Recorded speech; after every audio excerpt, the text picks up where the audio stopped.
Welcome to our second talk today. So it's by Weiwei Cui, and he will talk about perturbations of non-recurrent exponential maps and applications. So please. Okay. First, I would like to thank the organizers for inviting me to give a talk in the Pacific Quasiworld seminar. Well, maybe this is the largest seminar that I have attended because it defines in terms of Pacific. Okay, I'm going to talk about some perturbations of exponential maps, complex exponential maps, but with some non-recurrent singular behavior, and also some applications to the measurable dynamics of exponential maps. So I will start with some standard notions in the exponential family. So the exponential family is defined as a parameter times the exponential map. Lambda is called a parameter. It cannot be taken to be zero. And I mean, from either function theoretical point of view or from dynamic point of view, this family more or less is considered as simplest transcendental functions because not only because it's simple form, but also because it has only one single value, which is omitted, and zero is the only single value in the plane. There are many studies of this family, functions from this family from dynamics, there are many studies of these structures of Julia set and also the escaping set. And across there are also a lot of works about the dimensions, host of dimension or packing dimensions of the Julia set or the escaping set. There are also some more detailed study of this like escaping rate or something. I think like the one of the most famous, one of the most common structure of the Julia set, which is called counter bouquet, comes from this family and is quite common for other transcendental functions now. And I'm more or less today I want to talk about the in the parameter space. We want to say so study some specific parameters. So we have to define them. So we define this function, the sequence of this function which trace the singular orbit. The singular orbit is the orbit of zero. Zero is the singular value. So then we can define the bifurcation locus of this family as the set of parameters such that this function Xi is not normal. So normally, we compare this bifurcation locus with the boundary of the Mandelbrot set for the quadratic family. And there are some corresponding results in the exponential family, like this bifurcation locus is connected. This was proved by Lars Ramper and Dirk Schleicher. And also, this bifurcation locus also has full Hausdorff dimension.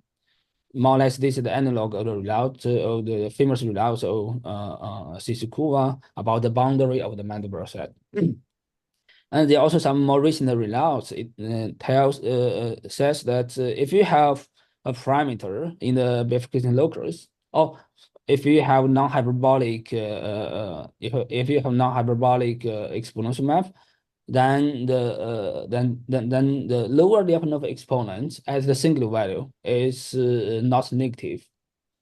So this is some recent results by Levin, Perturbations, and Sen. So then, according to the behavior of this function, we can define different parameters. Okay, this is some pictures of this parameter space of the quadratic family and the exponential family. Okay, this is well known for the Mandelbrot set. This is for the exponential family, but we use the notion like e to the z plus z instead of lambda times z. So let's go into some more specific parameters. So we define the post-singular set or the post-singular set, which is the closure of the forward orbit of zero. Then we can define a hyperbolic parameter if this map has a tracking cycle. So if this function has a tracking cycle, the tracking cycle will automatically attract the singular value. So you cannot have other types of Fadal components. And if you have escaping, if the parameter is escaping means that the the orbit of 0 goes to infinity and iteration. You may also have other parameters like post-singular finite parameter means that the post-singular set is finite. So this means the singular value will finally fall into a repeating cycle because 0 is not omitted; it's an omitted value. And also more general, if you have some general parameter like post-singular bounded parameters, this means that 0 belongs to a Julia set, but the post-singular set is bounded. Actually, in this case, this implies that the post-singular set is hyperbolic set. Then in this talk, we'll mainly focus on non-recurrent parameters. By non-recurrent, it means that 0 belongs to the Julia set, and 0 is non-recurrent to itself. So this means it will not come back to itself after some iteration. So, but both like escaping parameters or post-singular finite parameters or these post-singular bounded parameters, they all belongs to non-recurrent parameters. Because of course, if you have escaping parameters, it cannot be recurrent. Yes, because it finally will go to infinity. If you have post-singular finite parameters, you will fall into a repeating cycle, so you also cannot come back. And if you have post-singular bounded parameter, then the singular orbits is automatically non-recurrent because 0 is not taken by the function. But there are also some other parameters which are not these types of parameters. Like non-recurring parameters can have unbounded orbits. Like it can oscillate between some compact set and infinity. So it's more or less like these more general parameters. So if you have non-recurrent parameter, then the Julia set is automatically the whole plane. So you do not have any further components. So there are some the main open problems about dynamics or exponential maps is like the density of hyperbolicity is the set of hyperbolic maps, the dense in the plane. This is still open, and there are also some other problem like whether the bifurcation locus has magnitude 0. So partial results about these two questions, like Chu put like in 1994, that's the hostile dimension of escaping parameters. The set of escaping parameters is 2. But it's not known what about the measure. So what about the two-dimensional Lebesgue measure of the set of escaping parameters? And this is the motivation of our research. And for other parameters, like Badinska proved in 2011, that the set of post-singular bounded parameters is 0. Okay, I use notation M here. M means measurable parameter. Sometimes for post-singular finite parameters, we call it Thurston parameters, but for post-singular bounded parameter, we call it Michelievich parameters. So that's why I use T and M here.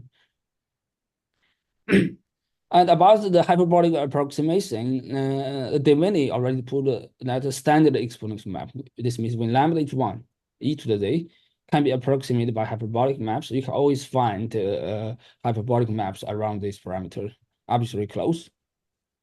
And this result was later generalized by Ye in 1994. He proves that not only for lambda 1, but for any escaping parameter, any post-singularly finite parameter, they can be approximated by hyperbolic maps. I want to add one point is like diminished results was strengthened by Gaofei Zhang and Wang. They prove that lambda, when the standard exponential map not only can be approximated by hyperbolic maps, there are even Lebesgue density points of hyperbolic maps. So this is quite a strong result. So our main results is about the measure estimates of non-recurrent parameters. We prove that the set of non-recurrent parameters has measure 0. So, but we know that the Hausdorff dimension is 2 already, because even for escaping parameters, they have hostile dimension 2. So this means choose result is up. And this, because the measurable parameters are also contained in the non-recurrent parameter, so this generalized result of Badinska. But as I mentioned before, if you have parameter in the if you have non-recurrent parameters, you can have oscillating behavior between some compact set and infinity. So you don't need to be escaping, you don't need to be post the singular bounded. A second result is about hyperbolic approximation. We prove that every non-recurrent parameter can be approximated by hyperbolic maps. So sometimes we want to compare the study of exponential family with the study of quadratic family. Of course, in the quadratic family, we cannot have escaping parameters because escaping is a stable behavior, it's hyperbolic maps. But for the exponential family, they are unstable. But in the quadratic family, we also have semi-hyperbolic parameters, which is defined by Carlson, Jones, and Yorkes, which means the critical point is not recurrent. But because the phase space for the exponential family is not compact, so the corresponding notion in the exponential family is more general than the one in the quadratic family. Okay.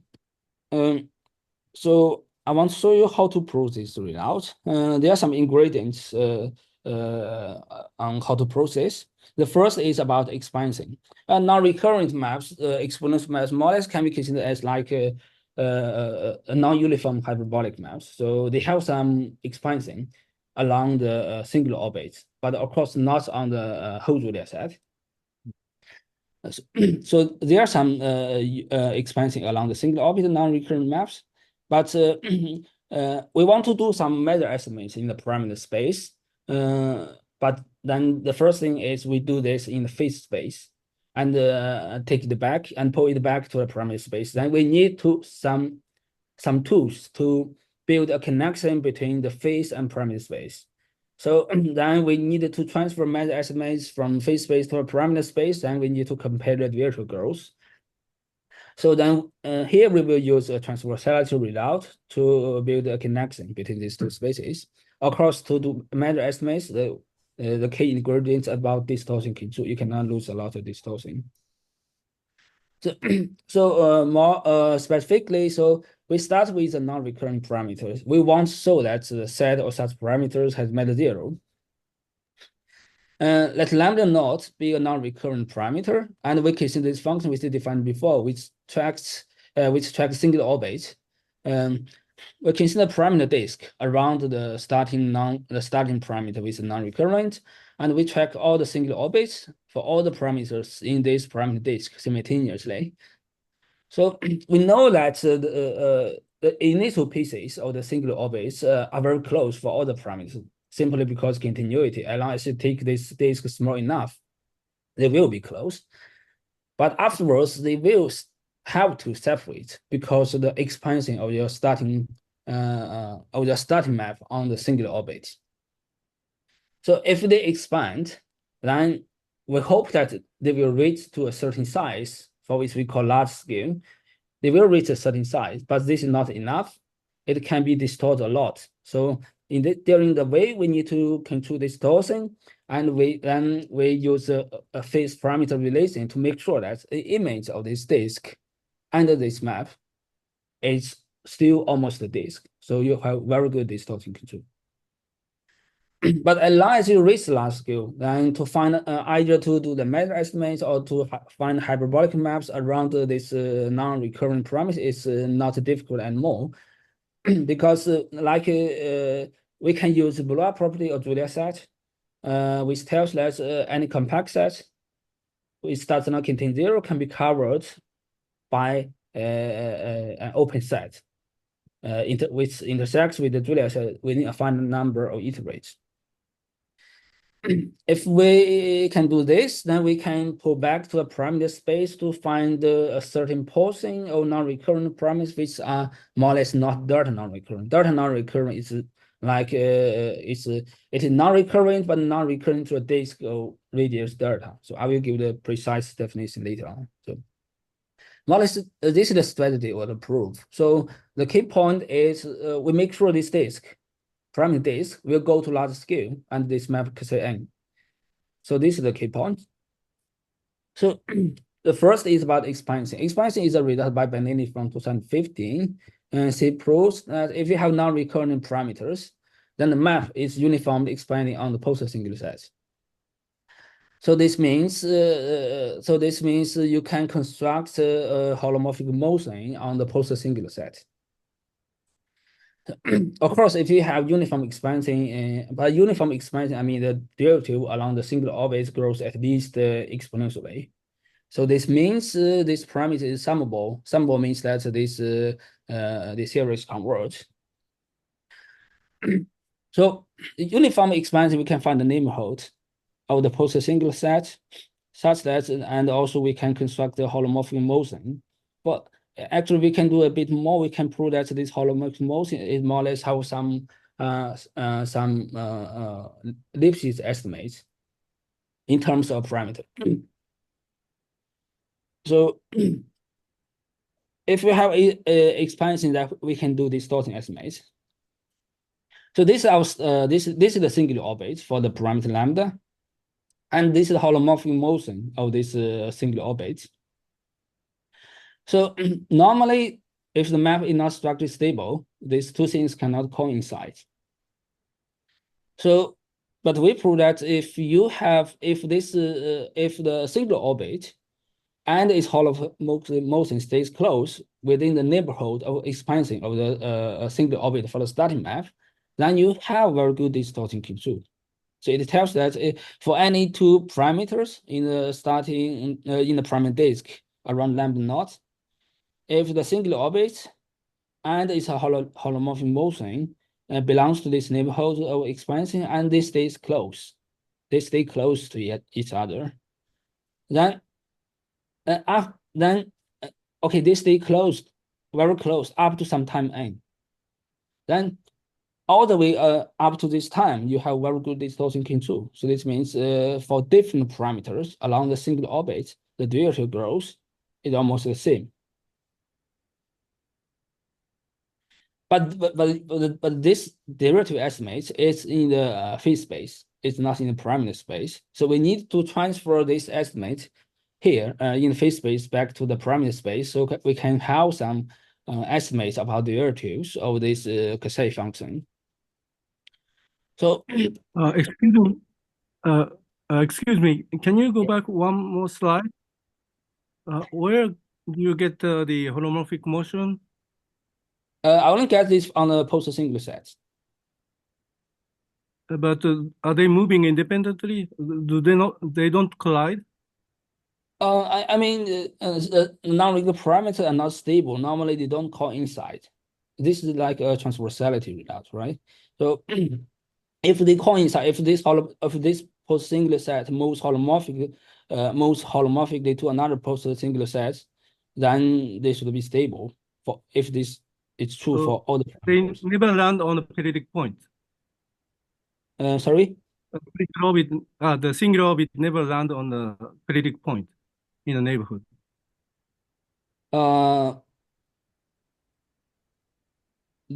You mean for parameter lambda in this disk, right? In the small parameter disk. I think it can land, but up to this point,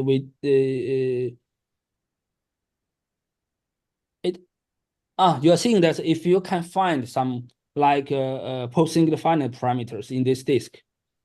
Right. So then you cannot. Yeah, I think you can find that. Yeah, I think you can find that. But they are normally they are quite rare because okay, for post-singular finite parameters they are only countable of them. Yes. Even well, you may have a sequence of parameters approaching to lambda naught, so that yes, sure. You may find a sequence. And can you still extend this to a holomorphic motion? I I think yes. I think because you have very uniform expansion, I think you can construct the holomorphic motion in a traditional way, right? To have this, and this holomorphic motion of this post-singular set is not the post-singular set anymore. Yes, and here is these two functions normally don't coincide. Yes, this is the singular orbit, and this is the holomorphic motion of the singular orbit. Yes. Okay, maybe I'll ask you a question later, so we can continue. Yeah. Okay. Yeah. So, I think I'm here. No. So I have this derivative estimates for in the phase space. I want to transmit to the parameter space. I want to do the derivative estimates for this Kasei function. So I want to use some phase parameter relation, which actually is a transversality result. So you can I can do some simple computation about the derivative in terms of the parameter, and then we can have this relation. Yeah? So on left-hand side, you have a parameter derivative, and on right-hand side, you have the derivative along the singular orbit. But there's some difference, which is this sum. But this sum is more or less like if n goes to infinity, it's like sum condition. So if your derivative grows exponentially, it will convert to some finite number. But this is not enough. We want to know whether it's 0 or not. So non-recurrence gives automatically that this limit is less than infinity. It's some finite number. But a transversal result by Lebesgue and Tudornik in 2007 tells that this parameter, this limit is not only finite but also non-zero. So you have a non-zero number here if n goes to if n is sufficiently large. Then you can compare the parameter derivative here and the derivative along the singular orbit. So, but you know, for different parameters, the growth along the singular orbit is almost the same. So then you know that the derivative for n, the distortion of this function say is also good. You have very good distortion control. So for the starting parameters, we have that this parameter derivative and this phase derivative, they convert to some non-zero number. Of course, lambda naught is always non-zero, and this is also non-zero.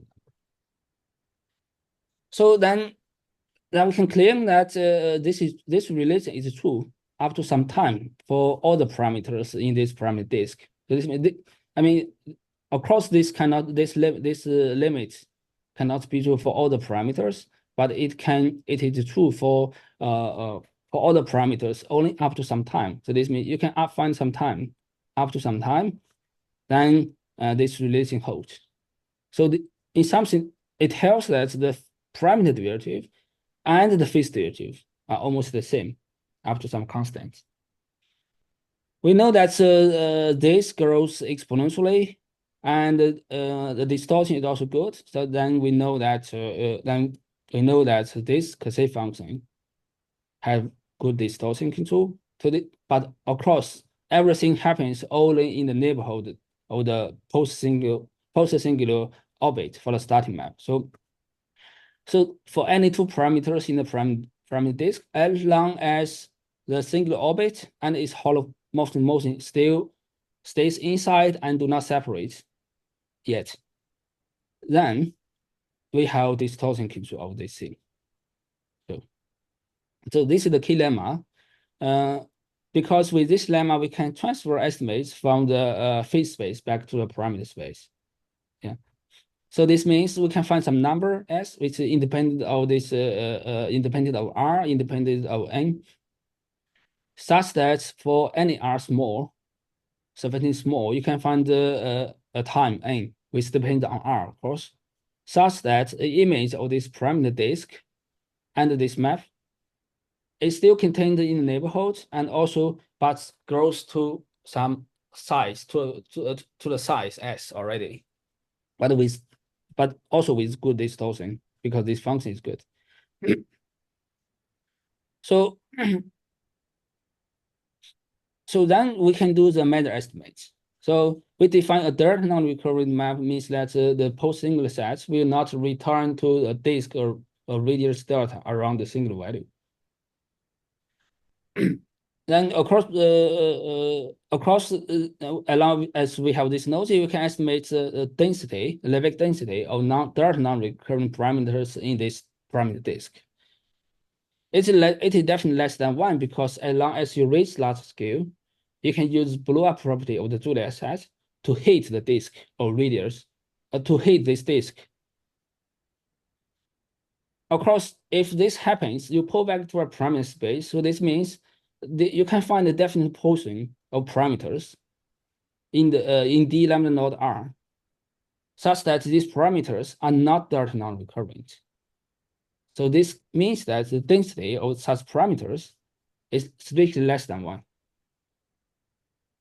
But direct non-recurrent, the union of all the direct non-recurrent parameters are is a set of whole parameters, the set of all the non-recurrent parameters. And actually, this is a countable union because you can take delta to be a 1 or n or something.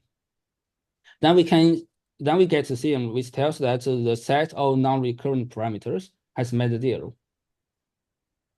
This is more or less easy if we only want to do measure estimates. But one of the main point is about the distortion of this function. Is this lemma. So this lemma gives us distortion about this function. So then we can make measure estimates from the phase space and transfer back to the parameter space.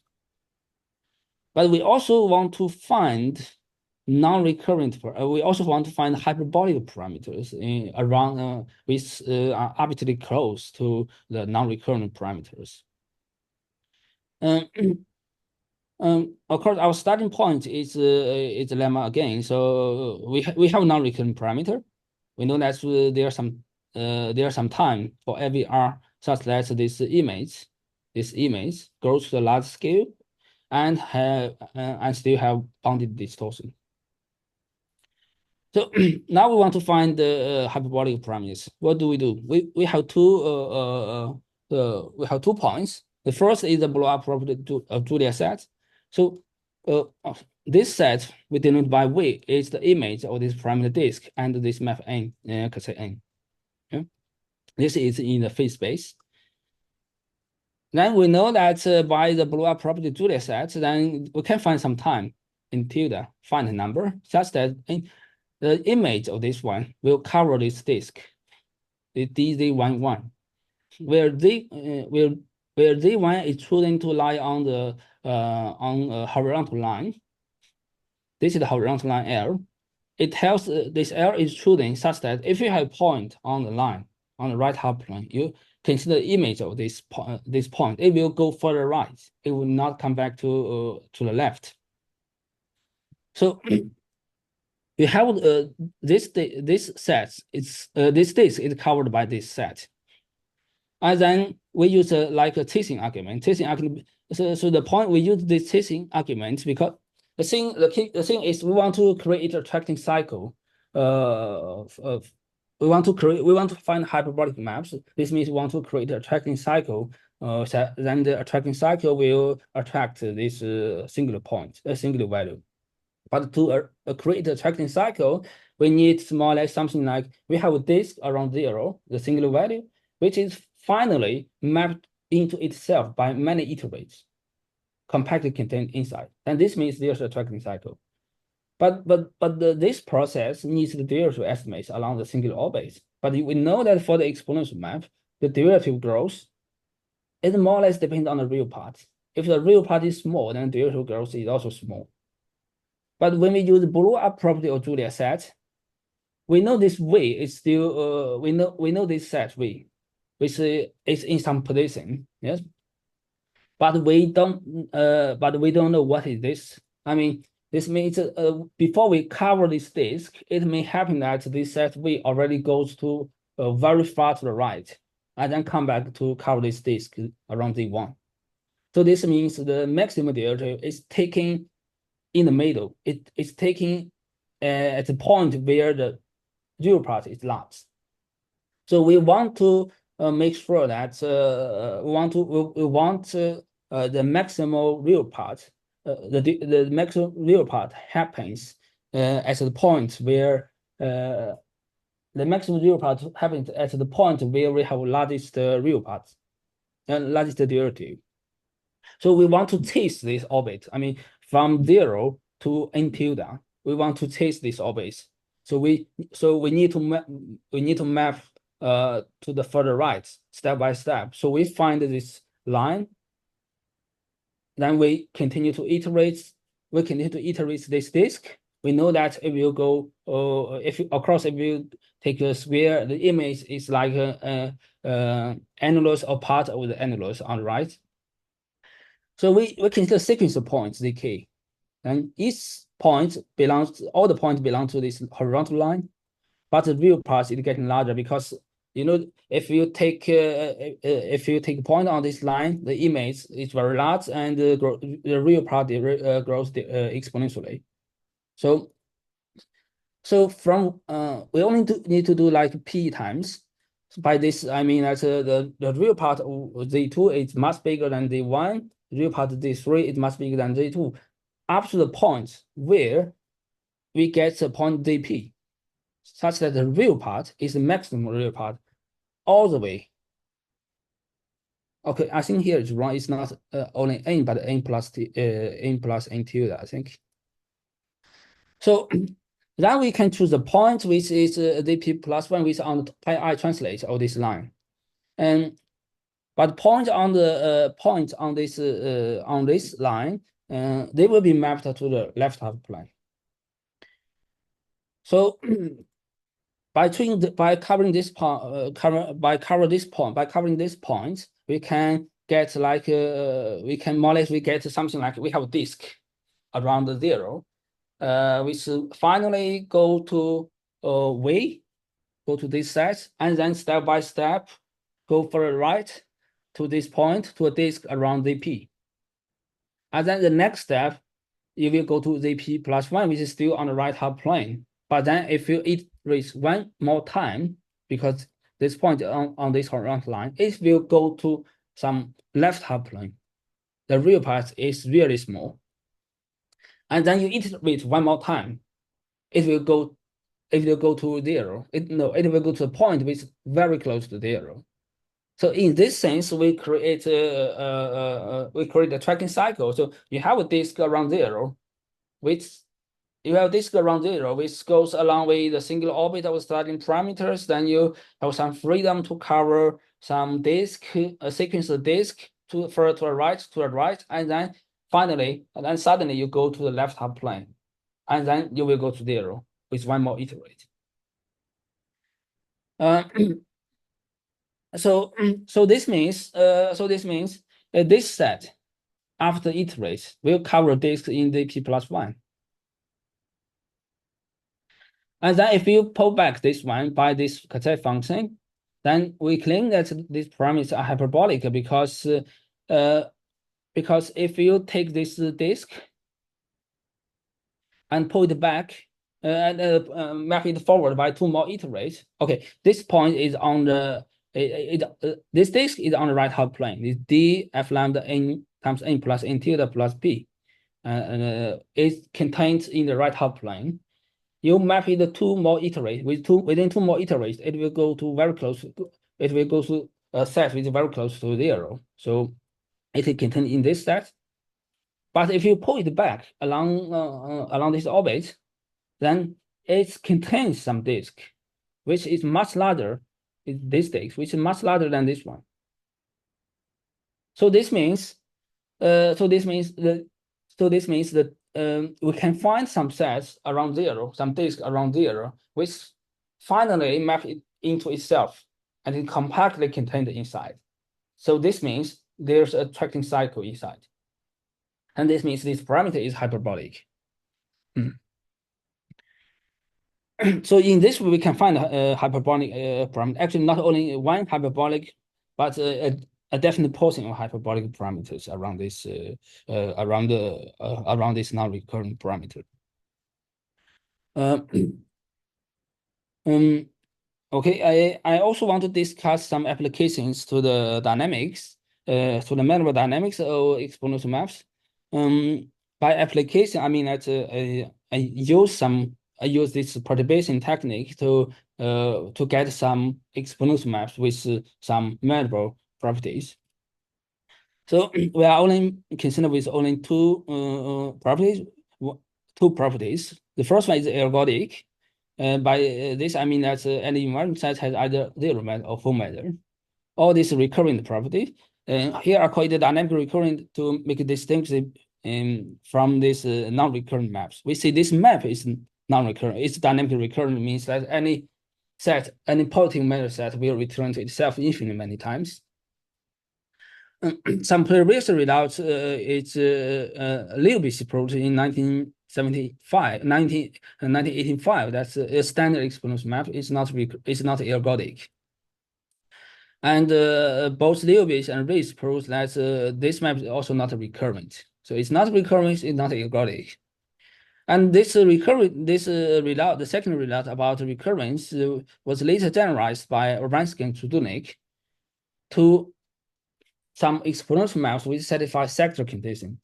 And by sector condition means that the singular orbit of this map escapes to infinity within a sector which is symmetric to the positive zero axis. And this sector condition was later also generalized by Hammaker in his diploma thesis. I bet to maps to exponential maps satisfy a parabolic condition. Parabolic condition means that a single value escapes in some parabola in the right half plane. It is weaker than the sector condition. So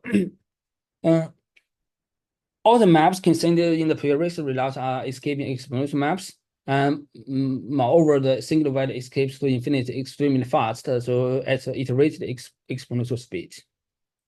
So then we want to ask whether this result also holds for other escaping exponential maps. It is true that for every exponential map, it is true that every exponential map is not ergodic, it's not recurrent. So here, last year we construct an escaping exponential map, but this map is ergodic. But the standard exponential map, is not ergodic. Here we construct the ergodic example. And this example, the ergodic example, also turns out to be recurrent. So how to construct this example? So we do perturbation. We want to get an ergodic escaping map. What do? We want to find a sequence of post-singular finite parameters which tend to this escaping map. But we know post-singular finite parameters, they are ergodic and they are recurrent. So we want to transfer these properties, measurable properties, to the limiting map. So we do perturbation. So we do perturbation. We have a non-recurrent parameter, or we can start with the post-singular finite parameter. We do perturbation. We know that it will go to large scale, and then we use blow-up property to hit a repeating cycle, such that you can have another parameter lambda 1. The singular orbit first stays close to lambda naught, and then finally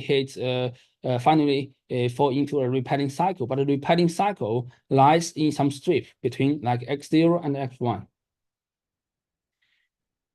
Then we do perturbation around the lambda 1 to find another post-singular finite parameters, but we have to control the singular behavior such that the singular orbit will finally fall into a repeating cycle, which lies to the far right in the strip like x1 and x2. So in the limit, we do this perturbation over and over again.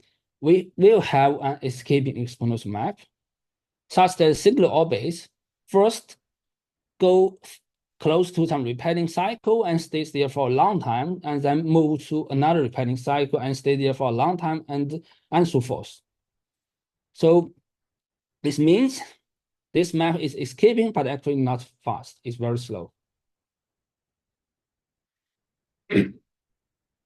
But across the maps we construct are slowly escaping, so they are not fast escaping. But we want to know whether you have something like a determinate result. If you are fast escaping, you are ergodic, and you are not ergodic, not recurrent. When you are slowly escaping, you are recurrent, or you are or you are ergodic.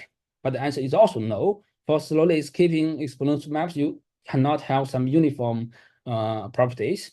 So we can construct the slowly escaping exponential map, which is actually dynamically non-recurrent, with non-recurrence. And okay, the idea is similar as before. So we want to find the sequence of non-recurrent maps.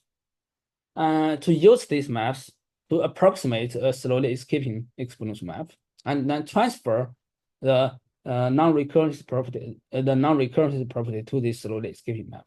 So, but we know that if by the result of Urbanski or Trudunic, if the single value escapes in this sector, then this map is not recurrent. Yeah, it's not recurrent. Yes. So what do we do? So we start with the parameter, like the very fast escaping parameter. For example, we can start with standard exponential map. Then we do perturbation. Then we know that we can find the parameter close to lambda1, such that the singular behavior is like this. The first, the singular orbit of lambda1 first follows closely with closely to the singular orbit of lambda naught, and then stays in some stays close to some repeating cycle for a long time, then begin to escape very fast. So this is still a fast escaping exponential map. And then we do perturbation around lambda1. We find another parameter, which the first initial piece of the singular orbit is close to lambda1, but then stays, but then they separate, and this singular orbit stays close to some repeating cycle for a long time. Then suddenly escapes very fast to right in the right half plane. So, so more or less is something like we are cutting the initial pieces of this fast escaping singular orbit and weld them together to get a slowly escaping exponential map. But this recurrence or non-recurrence property is is global property. It's not affected by the initial piece of a singular orbit. So this means we can find a sequence of fast escaping parameters which tends to a slowly escaping parameter, and the non-recurrence property of this map can be proved in a classical way. Okay, but this picture is a bit misleading, because the singular orbits, when you stay close in some when you stay close to the repeating cycle, you should move out of this. You should move out to this sector. Because if you always stay in this sector, this map is automatically non-recurrent. Yeah. Okay. So these are the main results. I think I'm more or less about time. So thank you very much. I will stop here. Yeah, thanks a lot. Let's thank the speaker.